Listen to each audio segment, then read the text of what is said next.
60조짜리 계약의 주인이 정해졌습니다. 독일이었죠? 우리 하나오션이 아니고요. 여기까지 들으면 한국이 완패한 얘기 같죠? 그런데 진 건 한국인데 정작 술렁이는 건 캐나다입니다. 독일이랑 계약해놓고 산업투자랑 일자리는 한국한테 받아내려 했거든요. 하나오션은 그 속셈을 일주일 만에 무력화했습니다. 방법요? 700억짜리 보따리를 통째로 걷어간 겁니다. 끝까지 보시면 이 패배가 왜 이상하게 통쾌한지 아시게 될 겁니다. 2026년 7월 6일 캐나다 헬리팩스 해군기지였습니다.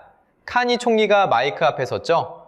캐나다 역사상 최대 국방조달 사업, 잠수함 최대 12척, 계약 총액만 약 60조 원, 그 주인이 발표됐습니다.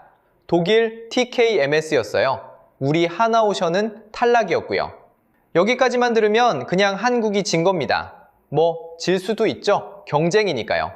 그런데 여러분, 이 발표에는 아주 이상한 구석이 하나 있었습니다. 잠수함은 독일이랑 하겠다면서 정작 산업 투자하고 일자리는 한국한테 받아내려고 했거든요. 무슨 말이냐고요? 하나씩 보여드릴게요. 그 전에 캐나다가 왜 이렇게까지 잠수함에 목을 맸는지부터 알아야 합니다. 지금 캐나다 잠수함은 빅토리아급 4척이 전부예요. 그것도 1990년대에 영국이 쓰던 중고를 사온 겁니다. 가동률은 처참하고요. 한 척은 인수하던 항해 중에 불이 나서 아예 장기 운용 불가 상태입니다. 쉽게 말하면요. 지금 캐나다는 사실상 수중 전력이 텅 빈 상태예요. 그러니 이 사업이 얼마나 절박했겠어요. 그리고 그만큼 한국이 얼마나 공을 들였는지도 짐작이 되시죠? 자, 이제 하나씩 봅시다. 첫째, 잠수함 본계약. 이건 독일 겁니다. 12척 전부 독일한테 맡기기로 했어요. 여기까진 그렇다 칩시다. 둘째, 그런데 돈 되는 산업 패키지는요. 한국을 붙잡고 있었습니다. 하나오션이 캐나다에 제시한 게 얼마짜리인지 아세요? 700억 캐나다 달러가 넘는 무역, 투자 규모예요. 거기다 2026년부터 2044년까지 해마다 2만 5천 개 넘는 일자리를 만들어주겠다는 약속까지 얹혀 있었습니다. 연 2만 5천 개 일자리, 이게 어느 정도인지 감이 오세요? 캐나다 젊은이 2만 5천 명이 해마다 새 일자리를 얻는 거예요. 그것도 2044년까지, 무려 18년 동안이요. 구체적으로 뭐가 걸려 있었냐면요. 온타리오 조선소하고 모호크 칼리지가 손잡고 만드는 3자 인력 양성센터. 캐나다 젊은이들한테 조선 기술을 가르쳐주는 학교죠. 캐나다 돈으로 짓는 게 아니에요. 한국이 지어주는 겁니다. 여기에 알구마 스틸 철강 계약 약 3억 4천만 달러 규모. 캐나다 철강을 사서 쓰고 솔트 세인트 마리에는 강제 공장까지 지어주겠다는 거예요. 조선소가 들어서면 그 지역 경제가 통째로 돌아가는 거죠. 심지어 35m짜리 해군 훈련선 설계까지 같이 해주기로 돼 있었습니다. 쉽게 말하면요. 잠수함이라는 메인 요리는 독일한테 시켜놓고 에피타이저랑 디저트는 한국한테 공짜로 달라고 한 셈이에요. 그런데 여기서 끝이 아닙니다. 셋째가 진짜 압권이에요. 캐나다는 한화오션한테 예비 공급자 지위라는 걸 줬습니다. 이게 뭐냐면요. 독일이랑 협상하다가 혹시 틀어지면 그때 한국 너네랑 다시 얘기할게. 이런 순번이에요. 배기표죠? 번호표 뽑고 기다리라는 겁니다. 여러분, 이게 얼마나 얄미운 계산인지 생각해 보세요. 예비 순번은 공짜 보험이에요. 독일이 삐끗하면 언제든 한국을 불러다 쓰겠다는 거죠. 그럼 캐나다가 그 보험료로 낸 돈은요? 0원입니다. 한 푼도 안 냈어요. 보험은 드러났는데 보험료는 안 낸 건 겁니다. 계약은 독일이랑 하고 투자는 한국한테 받고 만약을 대비한 보험까지 한국한테 공짜로 챙기겠다. 이 세 개를 한 번에 먹으려던 겁니다. 상식적으로 생각하면요. 이건 그냥 한국을 호구로 본 거예요. 우리가 선진국이라 믿었던 캐나다가 말이죠.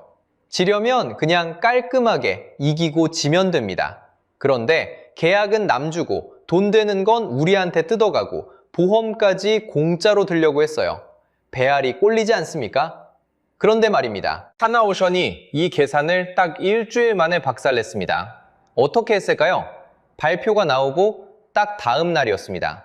하나오션 주가가 하루 만에 22%, 23% 가까이 빠졌어요. 숫자로 보면요, 그냥 완패입니다. 60조짜리 사업을 독일한테 뺏겼으니까요. 뉴스도 그렇게 나갔죠? 한국, 캐나다 잠수함 탈락. 여러분도 여기까지 보면 딱 이런 생각 드실 거예요. 아, 또 당했구나. 또 선진국한테 호구 잡혔구나. 그런데요, 겉으론 주가 폭락, 한국이 진 것 같죠? 진짜 손해본 쪽은 따로 있습니다. 발표가 나온 그날 하나오션이 짧은 성명 하나를 냅니다. 딱 한 문장이에요. 모든 것을 중단한다. 영어로 All of it stops. 여기서 모든 것이 뭐냐? 바로 캐나다가 공짜로 챙기려던 그 700억짜리 보따리입니다. 캐나다 해밀턴에 깔아두려던 파트너십을 통째로 걷어버린 거예요. 참고로 이 보따리가 얼마나 컸는지 감이 잘 안 오시죠? 700억 캐나다 달러 이상의 무역과 투자, 그리고 2026년부터 2044년까지 해마다 2만 5천 개 넘는 일자리를 만들어주겠다는 약속이었습니다. 캐나다 입장에선 가만히 앉아서 받을 선물이었던 거예요.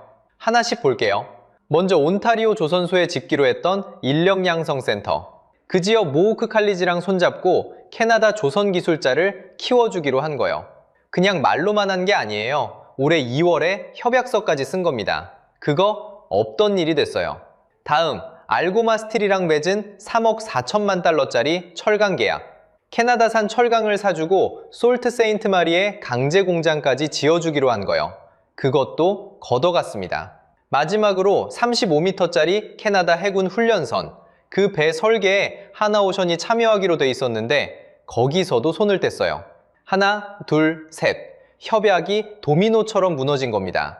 쉽게 말하면요, 잠수함이라는 메인 요리를 안 시켰는데 에피타이저랑 디저트는 공짜로 달라? 그런 손님한테 하나오션이 식당 문을 통째로 닫아버린 겁니다. 잠수함을 안 줄 거면 나머지도 없다. 세트 메뉴였으니까요. 자, 여기서 핵심입니다. 하나오션은 화를 낸 게 아니에요. 성명서에 욕이 있는 것도 아니고 소송을 걸겠다고 협박한 것도 아닙니다. 그냥 계약서에 적힌 대로 조용히 짐을 뺐을 뿐이에요. 애초에 잠수함이랑 이 투자가 한묶음이었으니까요. 다시 말해서 한국이 바보라서 700억을 그냥 기부하려던 게 아니었다는 겁니다. 잠수함을 준다는 전제 아래 얹은 보너스였을 뿐이에요. 전제가 사라지면 보너스도 사라지는 거죠. 그럼 술렁이는 건 어디였을까요? 놀랍게도 캐나다였습니다. 한 캐나다 의원은 이렇게 말했어요. 우리가 대체 얼마나 더 많은 투자를 내쫓아야 하냐? 온타리오 해밀턴 지역 조선업계는 당장 손에 쥐고 있던 일감이 날아갔고요. 키우려던 기술자도 돌리려던 공장도 다 물거품이 됐습니다. 캐나다 네티즌들 사이에선 이게 나라냐는 반응까지 나왔어요. 생각해보세요. 잠수함은 독일한테 줬는데 정작 일자리랑 공장은 한국이 도로 가져가 버렸으니까요. 독일과의 계약서에 이 일자리들이 적혀 있는 것도 아닙니다. 그건 어디까지나 한국이 얹어주려던 거였으니까요. 결국 캐나다는 자기 손으로 700억을 스스로 걷어차게 만든 셈이 된 거예요. 여러분, 이상하죠? 계약에서 진 건 분명히 한국인데 발을 동동 구르는 건 캐나다입니다. 이긴 쪽은 웃고 진 쪽은 태어난데 정작 심판이 당황하는 그림이에요. 그런데요, 캐나다가 이날 걷어찬 게 사실은 700억보다 훨씬 컸습니다. 그리고 더 무서운 건 자기가 뭘 버렸는지 캐나다도 아직 모르고 있었다는 거예요. 도대체 뭘 버린 걸까요? 자, 그럼 캐나다가 그렇게 고른 독일 잠수함, 대체 뭐가 그렇게 좋았을까요? 여기서 진짜 황당한 사실이 나옵니다. 캐나다가 선택한 건 독일 TKMS의 212CD라는 잠수함입니다. 그런데 이 배, 지금 이 세상에 몇 척이나 떠 있을까요? 완성된 게 0척입니다. 바다에서 운항한 시간요, 0시간이에요. 독일하고 노르웨이가 2021년에 같이 발주한 사실상 완전히 새로 그린 설계거든요. 첫 배가 노르웨이에 인도되는 게 2029년 예정입니다. 그러니까 캐나다는 아직 물에 뜬 적도 없는 배를 고른 겁니다. 쉽게 말하면요, 배는 아파트 공사랑 똑같아요. 캐나다는 모델하우스만 보고 계약한 거예요. 그것도 아파트를 한 번도 지어본 적 없는 시공사한테요. 도면은 멋있죠? 근데 실제로 지어보기 전엔 아무도 모르는 겁니다. 물이 새는지, 벽에 금이 가는지 살아봐야 아는 거잖아요. 여기서 하나 더 짚고 갈게요.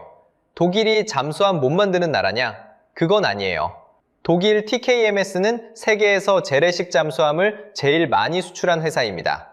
문제는 이번에 캐나다가 고른 212CD가 그동안 팔던 배가 아니라 완전히 새로 그린 신형이라는 거예요. 회사가 유명한 거지 이 배가 검증된 게 아닙니다. 크기도 약 2,500톤급이에요. 한국 장보고 3, 그러니까 도산 안창호함급 3,000톤보다 오히려 작습니다. 그럼 캐나다가 걷어찬 한국 배는 어땠을까요? 도산 안창호함 3,000톤급입니다. 이 배가 올해 3월에 진해에서 출항했어요. 괌 지나고 하와이 지나서 약 14,000km를 항해합니다. 태평양을 통째로 가로지른 거예요. 그리고 5월 23일 캐나다 서부 빅토리아 기지에 딱 들어갑니다. 한국 잠수함이 태평양을 건넌 게 이번이 처음이에요. 역대 가장 긴 항해였습니다. 그냥 항해만 하고 온 것도 아니에요. 이 긴 구간을 거의 대부분 스스로 물 위를 달려서 왔습니다. 잠수함이 이렇게 오래 자기 힘으로 항해할 수 있다는 걸 말이 아니라 몸으로 증명한 거예요. 여기서 끝이 아니에요. 하와이에서 캐나다 잠수함 승조원 2명이 이 배에 직접 올라탑니다. 캐나다 사람이요. 타고 오면서 항해가 되는지, 운용이 되는지, 자기네 시스템하고 잘 맞는지 두 눈으로 다 확인한 겁니다. 남의 말 듣고 판단한 게 아니라 자기네 군인이 직접 타보고 온 거예요. 이 정도면 시험은 끝난 거 아닙니까? 자, 정리해 볼게요. 한쪽은 태평양을 스스로 건너온 진짜 배입니다. 다른 한쪽은 아직 물에 뜨지도 않은 도면이에요. 영척대 14,000km, 도면대 실물. 상식적으로 생각하면 누가 이겨야 정상입니까? 그런데요, 캐나다가 배를 떨어뜨렸습니다. 여기서 진짜 충격적인 게 공개됩니다. 캐나다가 이 사업을 채점한 배점표예요. 숫자로 보면요, 유지보수가 50점입니다. 성능은요, 20점이에요. 금융이 15점, 전략이랑 경제 파트너십이 또 15점. 자, 여기서 핵심입니다. 잠수함이라는 물건에서 성능이 고작 20점이에요. 5분의 1입니다. 한국은 배를 몰고 태평양을 건너와서 직접 태워주면서 증명까지 했어요. 근데 그 성능이 점수의 20%밖에 안 됐다는 겁니다. 그럼 이 시험은 대체 뭐였을까요? 배를 그렇게 몰고 오게 시켜놓고 정작 성능은 5분의 1만 반영한 거예요. 승조원 2명 태워서 태평양 건너오게 만들어 놓고 채점표에선 성능이 5분의 1이다니 이게 말이 됩니까? 캐나다 정부는 뭐라고 했을까요? 두 회사 다 요구 성능은 충족했고 아주 박빙이었다. 이렇게 말합니다. 근데 생각해보세요. 한쪽은 진짜 배로 증명했고 한쪽은 도면이에요. 이게 어떻게 박빙이에요? 그럼 독일 배는 언제 봤는데요? 첫 배가 2033년, 나머지 세 척이 2034년 목표입니다. 뜨지도 않은 배를 캐나다는 최소 7년 넘게 기다려야 하는 거예요. 물에 떠 있는 배를 버리고 종이 위의 배를 7년 기다리기로 한 겁니다. 자, 여기서 다시 정리해 봅시다. 영척대 14,000km, 도면대 실물, 그리고 성능 20% 대 나머지 80%. 이 시험에서 성능은 겨우 20점이었어요. 성능이 20%밖에 안 됐다는 건 나머지 80%가 진짜 이유란 뜻이죠. 그리고 그 80% 안에 한국이 아무리 잘해도 못 넘는 벽이 숨어 있었습니다. 성능이 20%였다면 결정의 80%는 딴 데 있었다는 뜻이죠. 그럼 그 80%의 정체가 뭐냐? 세 글자로 정의됩니다. 나토, 북극, 그리고 유럽. 캐나다가 진짜로 본 건 배가 아니었어요. 나토 회원국끼리 얼마나 발이 맞느냐, 이걸 봤습니다. 쉽게 말하면요, 편먹은 팀끼리는 장비를 통일하는 게 편하잖아요. 무전기도 같고 부품도 같으면 손발이 맞으니까요. 여기에 북극이 붙습니다. 캐나다 위쪽은 얼음 바다예요. 그 밑을 다닐 배가 필요한 거죠. 독일하고 노르웨이는 아예 같은 기종을 씁니다. 그래서 둘이 손잡고 홍보했어요. 우리랑 계약하면 같은 배 24척짜리 공동 함대에 들어오는 거라고요. 성능이 아니라 무리에 끼워준다는 논리였던 겁니다. 그런데 여기 결정적인 배경이 하나 더 있어요. 캐나다는 2026년에 유럽의 공동 국방 조달 기금, 이른바 세이프에 들어갔습니다. 규모가 1,500억 유로예요. 그것도 유럽 나라가 아닌데 처음으로 합류한 겁니다. 쉽게 말하면요, 유럽 편끼리 다 같이 장 보자는 공동 구매 모임에 캐나다가 회원증부터 끊어둔 거죠. 방위 산업의 방향타가 이미 유럽 쪽으로 돌아가 있었다는 얘기입니다. 여기에 칸이 총리의 노선까지 겹칩니다. 이 사람이 유럽하고는 바짝 붙고 미국하고는 거리를 두는 쪽이었어요. 잠수함 하나 고르는데 총리의 외교 방향까지 실려 있었던 거죠. 그러니 성능 시험은 그 위에 얹은 형식이었을 뿐입니다. 아무리 좋은 배를 몰고 태평양을 건너와도 이 판에서는 애초에 넘을 수 없는 벽이 세워져 있었던 거예요. 자, 여기서 핵심입니다. 이게 한국만 당한 일이 아니에요. 폴란드를 보세요. 폴란드도 오르카라는 잠수함 사업이 있었습니다. 2025년 말에 한화오션이 뛰어들었죠. 그런데 스웨덴 사브한테 밀려서 떨어졌어요. 유럽 나라가 유럽 회사를 골랐습니다. 보이시죠? 이게 우연이 아니라는 겁니다. 캐나다에서 밀리고 폴란드에서 밀리고 동맹이라는 벽에 한국이 한두 번 부딪힌 게 아니에요. 실력이 아니라 어느 편이냐가 먼저 걸러지는 구조인 겁니다. 동네 축구도 편 가르면 실력보다 누구 친구냐가 먼저잖아요. 방위 산업이 딱 그겁니다. 그러니까 한화오션이 뭘 잘못한 게 아니에요. 벽 자체가 한국 앞에만 유독 높았던 거죠. 그럼 여기서 이런 생각 드실 거예요. 그래도 독일은 안전하지 않냐? 검증된 명가 아니냐? 이게 또 반전입니다. 그리스가 독일 214급 잠수함을 받았어요. 그리스는 이 배의 첫 해외 고객이었습니다. 그런데 시운전 중에 배가 옆으로 46도나 기울었어요. 잠수함이 그렇게 기울면 어떻게 되겠어요? 그거 하나뿐이 아니었습니다. 무장애, 잔망경에 침수까지 큰 결함만 7개였어요. 인도는 수년씩 밀렸고 계약 분쟁까지 갔습니다. 그럼 한국은요? 손원 1급 9척, 전부 다 추진 개통의 결함이 났습니다. 9척 중 9척, 한 척도 빠짐없이요. 이게 우리 잘못이었냐? 아닙니다. 결국 국제상업회의소 중재부가 독일 부품이 불량이라고 인정했어요. 그래서 확정된 환수액이 1,368억 원입니다. 그러니까 명가라던 독일도 알고 보면 이미 사고 이력이 쌓여 있던 거죠. 그러니까 정리하면 이렇습니다. 캐나다는 성능 시험을 다 봐놓고 정작 결정은 정치로 했어요. 배는 태평양을 건너와서 실물로 증명했는데 채점은 편가르기로 한 겁니다. 그래서 사람들이 그러는 겁니다. 그럴 거면 시험은 대체 왜 봤냐고요. 이런 데 매달릴 게 아니라 차라리 깔끔하게 손절하는 게 맞다고요. 그리고 이 손절이 결과적으로 얼마나 신의 한 수였는지는 곧 아시게 됩니다. 자, 여기까지가 캐나다 이야기입니다. 그런데 진짜 반전은 지금부터예요. 캐나다가 문을 닫은 바로 그 순간 20배 큰 문이 열렸거든요. 자, 여기서 반전이 시작됩니다. 한국이 캐나다에서 탈락한 날이 7월 6일이었죠. 그런데 딱 이틀 뒤 7월 8일에 무슨 일이 벌어졌을까요? 미국 해군이 움직였습니다. 한화오션, HD현대중공업, 삼성중공업, 우리 조선 3사에 공문을 하나 보냈어요. 구축함이랑 급유함, 이 배들을 지을 능력이 있냐고 공식적으로 물은 겁니다. 이게 왜 사건이냐고요? 미국은 지난 80년 동안 자기네 군함은 무조건 자국 조선소에서만 짓게 했습니다. 외국 조선소는 문턱도 못 넘었어요. 그 80년 잠긴 문을 미국이 스스로 두드린 겁니다. 그것도 한국이 캐나다한테 문전박대당한 지 이틀 만에요. 심지어 답도 확실했습니다. 한화오션과 HD현대중공업은 구축함이랑 급유함 양쪽 다, 삼성중공업은 급유함에 하겠다고 손을 들었어요. 3사가 전구요. 숫자로 보면요. 캐나다에서 놓친 잠수함 사업이 60조 원 규모였습니다. 크죠? 그런데 미국 함정시장은 앞으로 30년 동안 약 1,380조 원입니다. 자, 여기서 핵심입니다. 캐나다에서 잃은 것의 20배가 넘는 문이 바로 옆에서 열린 거예요. 배경엔 이런 장면도 있었습니다. G7 정상회의에서 트럼프 대통령이 직접 물었어요. 미국 군함 10척 빨리 지어줄 수 있겠냐고요. 세계 최강이라는 미국 해군이 자기 배를 빨리 못 만들어서 한국한테 부탁을 하는 상황인 겁니다. 그런데 재밌는 게 있습니다. 캐나다가 한국을 떨어뜨린 그 순간 오히려 한국 잠수함의 몸값이 올라가고 있어요. 왜냐고요? 독일하고 노르웨이가 같이 배를 짓는데 동시에 돌릴 수 있는 작업 라인이 사실상 2개뿐입니다. 그런데 노르웨이가 올해 2월에 그 배를 2척 더 주문해버렸어요. 라인이 꽉 찬 겁니다.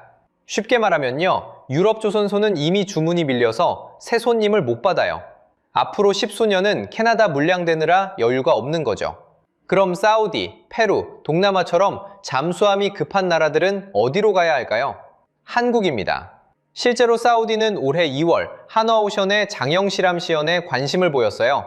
페루에서는 HD 현대중공업이 잠수함을 같이 개발하기로 하고 설계에 들어갔고요. 캐나다 한 곳에서 닫힌 문이 여러 나라에서 동시에 열리고 있는 겁니다. 여기에 하나 더 있습니다. 일본이요. 일본은 2019년부터 LNG 운반선, 그러니까 액화 천연가스 나르는 배 건조를 아예 접었었어요. 그런데 이걸 다시 시작하겠다면서 한국에 협력을 요청했습니다. 이유가 뭘까요? 이 배는 영하 160도짜리 가스를 담는 특수 탱크가 핵심인데 그 기술을 한국이 사실상 독점하고 있거든요. 세계 시장의 약 70%가 한국 겁니다. 특히 고부가가치 멤브레인 방식은 사실상 한국 아니면 못 만들어요. 배 만들기로는 세계 최고라던 그 일본이 자존심을 접고 한국한테 손을 내민 거예요. 자, 이제 처음 이야기로 돌아가 볼까요? 캐나다는 실제로 태평양을 건너온 배를 버리고 아직 한 척도 안 만들어진 도면을 골랐습니다.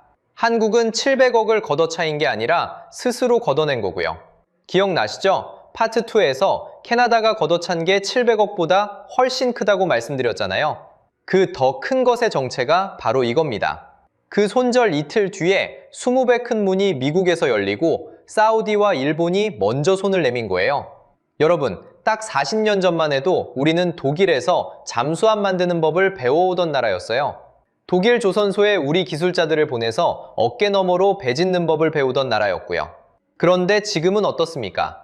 우리가 직접 설계한 배를 몰고 지구 반대편 캐나다 서부바다까지 14,000km를 건너가서 직접 보여주는 나라가 됐습니다. 그리고 미국이 먼저 문을 열어주고 일본이 먼저 손을 내미는 나라가 됐어요. 이건 물건이 좋아진 게 아닙니다. 태도가 달라진 거예요. 배워오던 나라에서 팔러 다니는 나라로, 받아오던 나라에서 문을 열어주길 부탁받는 나라로. 이게 진짜 성장입니다. 캐나다의 이 선택, 과연 몇 년 뒤에 어떤 후회로 돌아올까요? 뜨지도 않은 도면 한 척을 기다리는 동안 한국은 어디까지 가 있을까요? 여러분 생각은 어떠신지 댓글로 남겨주세요. 구독과 좋아요는 다음 이야기를 준비하는 저희에게 큰 힘이 됩니다. 25년을 끄떡없이 버티는 반도체. 그걸 만들 수 있는 나라는 지구상의 일본뿐이었습니다. 그런데 바로 그게 몰락의 시작이었습니다. 상식적으로 생각하면 이상하죠? 세계 최고의 기술을 가진 나라가 그 기술 때문에 망했다니 말입니다. 1988년, 일본은 세계 반도체의 절반을 혼자 쥐고 있었습니다. 그런데 30년 만에 그 자리는 거의 사라졌습니다. 도대체 무슨 일이 있었을까요? 범인은 밖에 있지 않았습니다. 완벽에 집착한 일본이 스스로 판 무덤, 그 세 가지 단서를 지금부터 하나씩 추적해 보겠습니다. 자, 여기 한 제국의 죽음이 있습니다. 1988년, 일본은 전 세계 반도체 시장의 50.3%를 혼자 차지했습니다. 세계 시장의 절반을 딱 한 나라가 준 겁니다. 1992년에는 세계 10대 반도체 기업 가운데 5곳이 일본 회사였습니다. 10자리 중 절반이 일본 이름표였던 거죠. 특히 비램이라는 메모리 반도체에서는 80년대 중반 일본이 세계의 약 80%를 장악했습니다. 사실상 반도체는 일본 것이었습니다. 미국도 유럽도 일본을 따라오지 못했죠. 그 시절 일본의 기세가 어느 정도였냐면요. 미국이 국가 안보가 위협받는다며 직접 나설 정도였습니다. 반도체 하나로 세계 경제의 판을 좌지우지하던 나라. 그게 1980년대의 일본이었습니다. 그런데 2026년 지금 그 제국은 어디에 있을까요? 2019년 기준 일본의 세계 점유율은 약 10%로 쪼그라들었습니다. 절반을 주던 나라가 10분의 1 신세가 된 겁니다. 특히 최첨단 반도체 분야에서는 일본의 이름이 사실상 지워졌습니다. 세계 10대 기업을 절반이나 채우던 그 이름들이 지금은 명단에서 찾아보기도 어렵습니다. 자, 여기서 이상한 점이 있습니다. 보통 강자가 무너지면 그를 쓰러뜨린 더 센 범인이 있잖아요. 권투로 치면 나를 이긴 챔피언이 있어야 하는 겁니다. 그런데 이 사건은 좀 다릅니다. 일본을 림 위에 눕힌 건 더 뛰어난 기술을 가진 경쟁자가 아니었거든요. 그럼 도대체 누가 세계 최강 제국을 죽였을까요? 상식적으로 생각하면 삼성이나 미국이 범인 같습니다. 하지만 진짜 범인은 따로 있었습니다. 그것도 아주 가까운 곳에요. 바로 일본 자신이 가장 자랑스러워하던 그 완벽함이었습니다. 세상에서 가장 튼튼한 성이 적의 공격이 아니라 안에서부터 무너진 겁니다. 오늘 우리는 탐정이 되어 이 완벽함이라는 범인이 남긴 3가지 단서를 하나씩 따라가 볼 겁니다. 그리고 미리 말씀드리면 이건 단순히 옆나라 옛날 이야기가 아닙니다. 이 사건의 마지막 장면에는 소름 돋게도 지금의 한국이 서 있거든요. 자, 첫 번째 단서는 일본이 세상에서 가장 자랑하던 물건 속에 숨어 있었습니다. 첫 번째 단서를 보겠습니다. 일본이 만든 반도체는 무려 25년을 고장 없이 버티는 물건이었습니다. 여러분, 25년이면 강산이 2번 반은 바뀌는 시간입니다. 갓난아기가 어엿한 사회인이 되는 세월이죠. 그 긴 시간을 끄떡없이 버티는 부품을 만들었다는 겁니다. 요즘 우리가 3, 4년 쓰다 바꾸는 스마트폰을 떠올려 보세요. 그 안에 25년간의 부품이 들어있다고 생각하면 얼마나 대단한 기술인지 감이 오시죠? 세계 어느 나라도 흉내 못 내는 완벽에 가까운 품질이었습니다. 왜 이렇게까지 만들었을까요? 그 시절 반도체는 주로 대형 컴퓨터, 그러니까 은행이나 정부의 거대한 메인프레임에 들어갔거든요. 이런 기계는 한 번 멈추면 큰일이 납니다. 은행 전산이 하루만 멈춰도 나라가 발칵 뒤집히잖아요. 그러니 부품도 수십 년을 버텨야 했죠. 일본은 이 요구에 완벽하게 부응했습니다. 특유의 장인 정신으로 세상에서 가장 튼튼한 반도체를 만들어낸 겁니다. 당시로선 그게 정답이었습니다. 여기서 삼성은 정반대의 길을 갔습니다. 한국이 만든 D램은 수명이 약 3년이면 충분한 값싼 물건이었습니다. 일본 기술자들이 보기엔 조잡한 싸구려였죠. 자, 대비가 선명하죠? 25년짜리 일본 반도체와 3년짜리 한국 반도체. 여러분이 1990년대 초의 기술자였다면 어느 쪽이 이길 거라고 봤을까요? 100이면 100, 완벽한 일본이라고 답했을 겁니다. 저라도 그랬을 거예요. 완벽한 쪽이 이기는 게 그때는 너무나 당연해 보였으니까요. 그런데 결과는 정반대였습니다. 일본의 반도체 기술자 유노가미 다카시는 훗날 이걸 이렇게 진단했습니다. 일본병의 본질은 과잉 기술로 과잉 품질을 만든 데 있다고요. 쉽게 말하면 필요 이상으로 완벽하게 만든 게 오히려 병이었다는 겁니다. 물론 이걸 장인정신 탓으로만 돌리면 절반만 본 겁니다. 남들보다 대량 생산 수요를 제때 못 끌어올린 문제, 엔화가 너무 비싸진 환율 문제도 분명히 겹쳐 있었으니까요. 완벽주의의 이 악재들이 더해진 겁니다. 생각해보세요. 3년만 쓸 물건을 25년 가게 만드느라 남들 2배의 정성과 비용을 쏟은 겁니다. 정성은 세계 최고였지만 시장은 그 정성에 한 푼도 더 얹어줄 생각이 없었습니다. 하지만 핵심 단서는 분명합니다. 25년이라는 완벽함. 바로 그게 첫 번째 흉기였습니다. 완벽한 게 왜 문제냐고요? 바로 그 무렵 세상이 통째로 뒤집히고 있었기 때문입니다. 세상을 바꾼 사건은 1995년에 일어났습니다. 바로 윈도우 95의 등장입니다. 이때부터 컴퓨터가 집집마다 들어오기 시작했습니다. 사무실에만 있던 PC가 안방으로, 아이들 공부방으로 들어온 거죠. 시장이 폭발적으로 커졌습니다. 자, 그럼 가정용 컴퓨터에 25년간은 부품이 필요할까요? 전혀 아닙니다. 3, 4년 쓰다 새 걸로 바꾸는데 25년짜리 완벽함은 그냥 비싼 낭비일 뿐이었습니다. 시장이 원한 건 완벽함이 아니라 가격이었습니다. 싸고 적당한 반도체, 바로 삼성이 만들던 그 물건이었죠.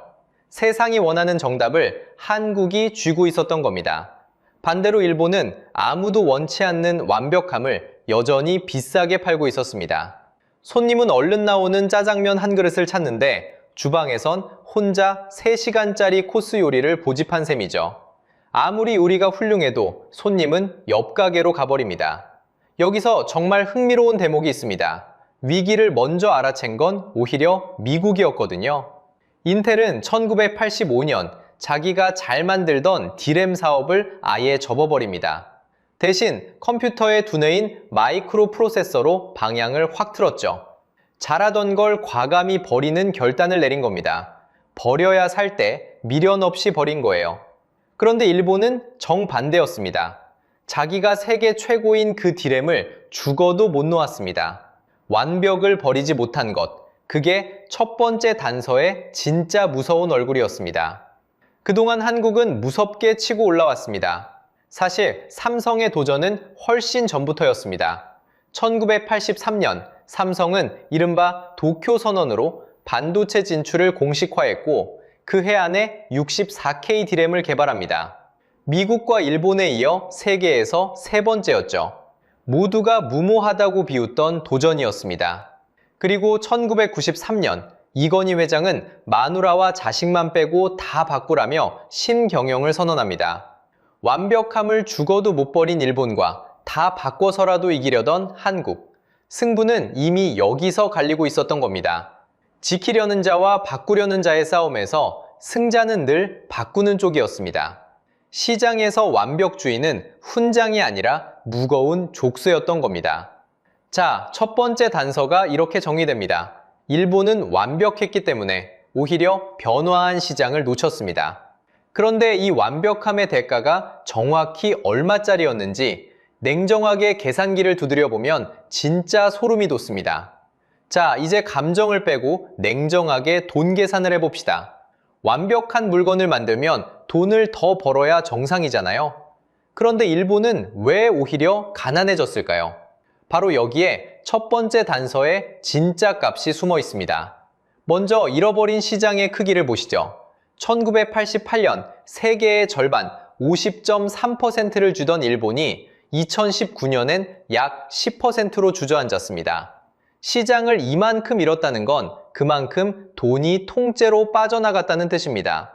세상의 절반을 팔던 장사가 10분의 1로 쪼그라든 거니까요. 한 해 매출이 반토막도 아니고 5분의 1로 줄었다고 상상해보세요. 웬만한 기업은 그냥 문을 닫습니다. 그런데 이 거대한 손실이 하루아침에 터진 게 아니라는 게 더 무섭습니다. 매년 조금씩 시장을 야금야금 뺏기면서 벌어진 일이거든요. 서서히 데워지는 냄비 속 개구리처럼 일본은 위기를 위기로 느끼지도 못한 채 삶아지고 있었습니다. 정신을 차렸을 땐 이미 물이 펄펄 끓고 있었죠. 돈이 새어나간 진짜 구멍은 원가에 있었습니다. 숫자로 보면요. 25년 버티는 반도체를 만들려면 재료도, 공정도, 검사도 훨씬 많이 들어갑니다. 그런데 쉽게 말하면요. PC 시장은 그 값을 한 푼도 쳐주지 않았습니다. 3년이면 충분한데 25년짜리를 만들었으니 쓰지도 않을 22년어치 내구성에 돈을 들이부은 셈이죠. 그 비싼 원가를 붙이고도 삼성보다 비싸게 팔 수는 없었습니다. 그러니 팔면 팔수록 남는 게 줄어드는 밑빠진 독이 된 겁니다. 많이 팔수록 적자가 쌓이는 이상한 장사였던 거예요. 여기에 결정타가 하나 더 있었습니다.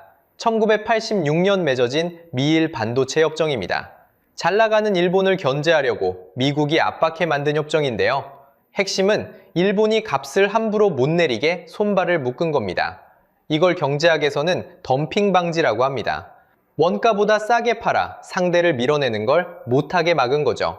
문제는 그 사이 한국은 아무 제약 없이 값을 확 낮출 수 있었다는 겁니다. 많이 만들수록 개당 원가가 싸지는 규모의 경제까지 밀어붙였고요. 한 손이 묶인 일본과 두 손이 자유로운 한국. 가격 싸움의 승부는 뻔했습니다. 그래서 결론이 이렇게 됩니다. 세상에서 가장 완벽한 반도체를 만들어서 일본이 손에 쥔 건 시장도 이익도 아니었습니다. 남은 건 우리가 최고라는 자부심 하나뿐이었죠. 완벽함이라는 자존심이 매달 원가라는 청구서로 꼬박꼬박 날아든 겁니다. 그런데 기술은 두 번째 단서일 뿐이었습니다. 진짜 이상한 건 일본이라는 조직 그 자체였거든요. 일본 정부라고 손 놓고 있었던 건 아닙니다. 오히려 반대였습니다. 무너지는 반도체를 살리겠다며 여러 회사를 하나로 합치는 처방을 계속 내렸거든요. 흩어진 힘을 하나로 모으자는 논리였죠. 그런데 이 처방이 오히려 병을 키웠습니다. 대표적인 게 엘피다라는 회사입니다. 1999년 애니시와 히타치가 디램 사업을 합쳤고 2000년에 엘피다라는 이름을 답니다. 2003년엔 미쓰비시의 디램까지 통합하죠. 이렇게 일본에 남은 유일한 디램 제조사가 탄생했습니다. 국가대표를 한 팀으로 몰아준 셈입니다. 2009년엔 정부가 약 300억 엔의 공적 자금까지 부어줬습니다. 국민 세금으로 산소호흡기를 달아준 거죠. 그런데 결과가 어땠을까요? 2012년 2월 27일 엘피단은 결국 파산했습니다. 부채가 4,480억엔, 우리 돈으로 약 5조 5천억 원. 당시 일본 제조업 역사상 최대 규모의 부도였습니다. 세금까지 쏟아부은 국가대표가 이렇게 쓰러진 겁니다. 이 파산을 막으려 끝까지 뛴 사람도 있었습니다. 회장 사카모토 유키오는 백방으로 자금을 구하러 다녔죠. 하지만 한 사람의 분투로 뒤집기엔 이미 늦어 있었습니다. 이듬해인 2013년 엘피단은 미국 마이크론에 약 2천억엔에 팔려갑니다. 일본이 애지중지 키운 마지막 디램이 미국 손에 넘어간 거죠. 왜 이런 일이 벌어졌을까요? 자, 여러분, 회사 생활 한번 떠올려 보세요. 5명이 조별 과제를 하는데 조장이 없으면 어떻게 되나요? 회의는 늘어나는데 정작 보고서는 아무도 안 씁니다. 서로 눈치만 보다 마감을 놓치죠. 여러 회사가 지분만 나눠 갖고 진짜 주인이 없으면 회사도 똑같아집니다. 이걸 경제학에서는 도덕적 해이라고 합니다. 내 돈, 내 회사가 아니니 아무도 목숨 걸고 책임지지 않는 거예요. 일본은 이 실패를 시스템 반도체에서도 똑같이 반복했습니다. NEC와 히타치, 미쓰비시를 또 합쳐 르네사스라는 회사를 만들었지만 덩치만 컸지 결과는 늘 비슷했습니다. 정부가 억지로 짝지어준 결혼이 행복한 경우는 드문 법이죠. 사랑 없는 정략 결혼에 세금까지 들이부어 봐야 결과는 뻔했던 겁니다. 자, 두 번째 단서가 드러났습니다. 완벽한 기술은 있는데 그걸 책임질 주인이 없었던 겁니다. 완벽한 기술과 조인 없는 조직. 그리고 세 번째 단서는 일본이 스스로 방아쇠를 당긴 어이없는 사건이었습니다. 세 번째 단서는 비교적 최근인 2019년에 있습니다. 그해 7월, 일본은 갑자기 한국으로 가는 반도체 소재 3가지의 수출을 틀어막았습니다. 불화수소, 포토레지스트, 불화폴리이미드. 이름은 낯설지만 없으면 반도체 공장이 통째로 멈추는 핵심 재료들입니다. 밥으로 치면 소금 같은 존재죠. 양은 적어도 빠지면 요리가 안 됩니다. 당시 한국은 이걸 거의 일본에 기대고 있었습니다. 2018년 기준 포토레지스트는 93.1%, 폴리이미드는 84.5%, 불화수소도 41.9%가 일본산이었으니까요. 일본은 자신만만했습니다. 우리 없이 너희가 반도체를 만들 수 있겠냐는 거였죠. 완벽한 소재를 가진 우리가 갑이라는 오만이었습니다. 그런데 바로 이 오만이 세 번째 흉기가 됩니다. 자, 여기서 스텔라 케미파라는 일본 회사를 볼까요? 초고순도 불화수소 세계 선두권 강자인데 매출의 58%가 해외에서 나왔고 가장 큰 손님이 한국이었습니다. 정부가 한국 수출을 막자 이 회사는 자기 최대 단골을 자기 손으로 잃은 겁니다. 소재는 한 번 거래처를 정하면 종처럼 못 바꾸는 전환 비용이라는 게 있는데 그 유리한 무기를 거꾸로 자기 발등에 찍은 셈이죠. 한국은 어떻게 됐을까요? 순순히 무릎 꿇었을까요? 정반대였습니다. 대기업과 중소소재기업이 한 팀이 되어 이를 악물고 국산화에 매달렸습니다. 솔브레인은 2020년 초고순도 불화수소를 양산해냈고 동진세미미캠은 2022년 극자외선용 포토레지스트를 국산화해 삼성에 납품했습니다. 결과는 놀라웠습니다. 일본산 불화수소 수입 비중은 2018년 41.9%에서 2020년 7.7%로 곤두박질 쳤습니다. 단골 열의 아홉이 발길을 끄는 셈이죠. 더 허무한 건 그 다음입니다. 일본은 2023년 3월 그 요란했던 규제를 슬그머니 다 풀어버렸습니다. 그런데 한국은 이미 홀로 서기를 끝낸 뒤였죠. 규제를 풀어줘도 예전만큼 사줄 이유가 없어진 겁니다. 업계에서는 이걸 속빈 강정이라고 불렀습니다. 완벽한 소재를 쥐고 있다는 자만이 오히려 자기 시장을 통째로 걷어찬 거예요. 규제라는 칼을 뽑았다가 자기 속만 벤 셈입니다. 세계 최고의 소재를 가졌다는 그 자부심이 정작 그 소재를 팔 시장을 스스로 없애버린 거죠. 오만이 치른 대가치고는 너무나 뼈아픈 자책골이었습니다. 자, 이제 세 단서가 모두 모였습니다. 25년짜리 완벽함, 주인 없는 조직, 그리고 자만이 부른 자충수. 이제 진범의 정체가 드러납니다.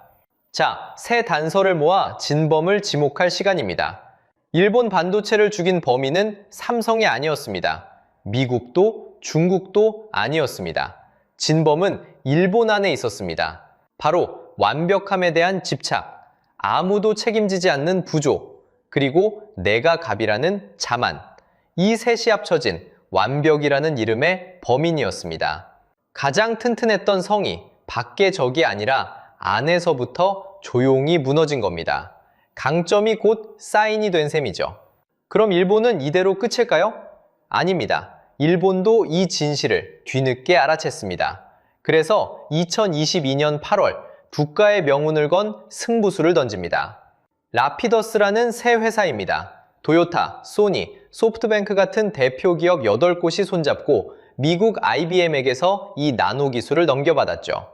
성과도 있습니다. 2025년 7월엔 세계 최선단급 2나노 트랜지스터를 처음 작동시키는 데 성공했고 2026년 2월엔 후지츠 등 30개 기업이 1,600억 엔을 추가로 대기로 했습니다.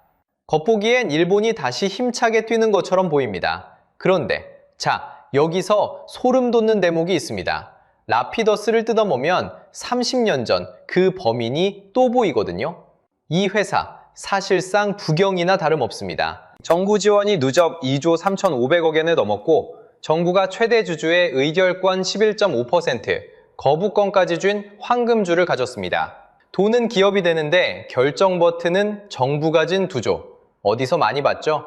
바로 LP다입니다. 주인 없는 조직이라는 두 번째 단서가 그대로 반복되고 있는 겁니다. 실력의 벽도 높습니다. 일본이 실제로 양산하는 기술은 아직 40나노급입니다. TSMC와 삼성이 23나노를 만드는 걸 생각하면 약 20년의 격차죠. 걸음마도 안 뗀 아이가 저만치 앞서 달리는 어른을 단숨에 따라잡겠다는 셈입니다.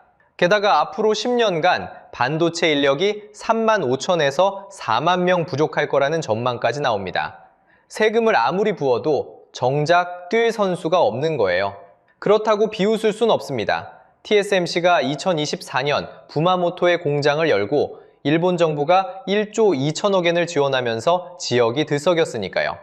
다만 이건 대만 반도체의 상륙이지 일본의 부활은 아닙니다.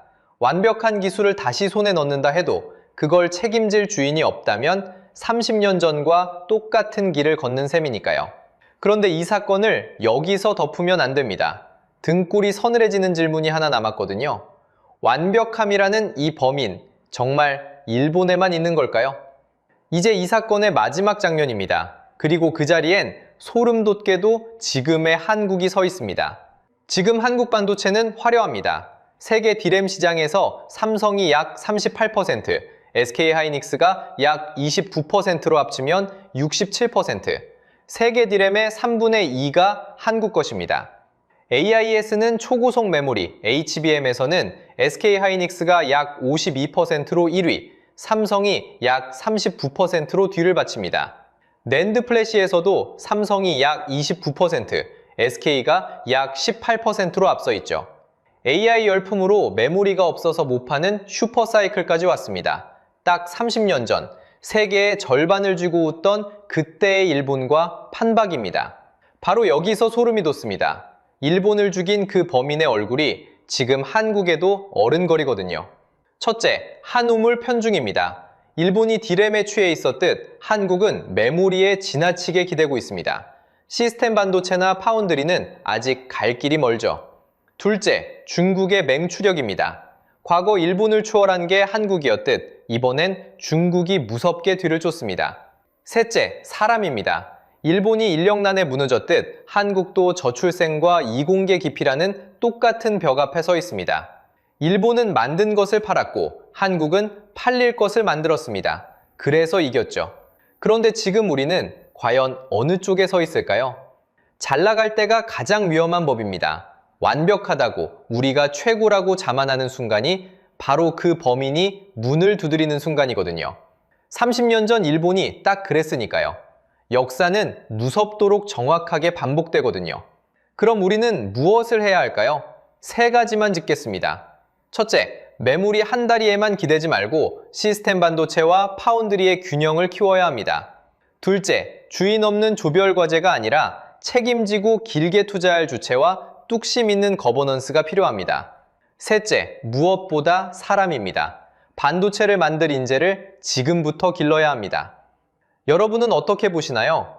지금 한국 반도체가 완벽함의 함정에 이미 들어섰다고 보시나요? 아니면 아직 시간이 있다고 보시나요? 그리고 여러분의 직장이나 업종에서 잘 나갈 때가 오히려 가장 위험했다고 느낀 순간이 있다면 댓글로 들려주세요. 여러분의 경험이 다른 분들께 큰 힌트가 됩니다. 다음 영상에서는 일본을 밟고 올라선 한국을 지금 정조준하는 중국 반도체 굴기의 진짜 실력을 파헤쳐 보겠습니다. 오늘 영상이 유익하고 재밌으셨다면 구독과 좋아요 부탁드리겠습니다. 시청해주셔서 감사합니다.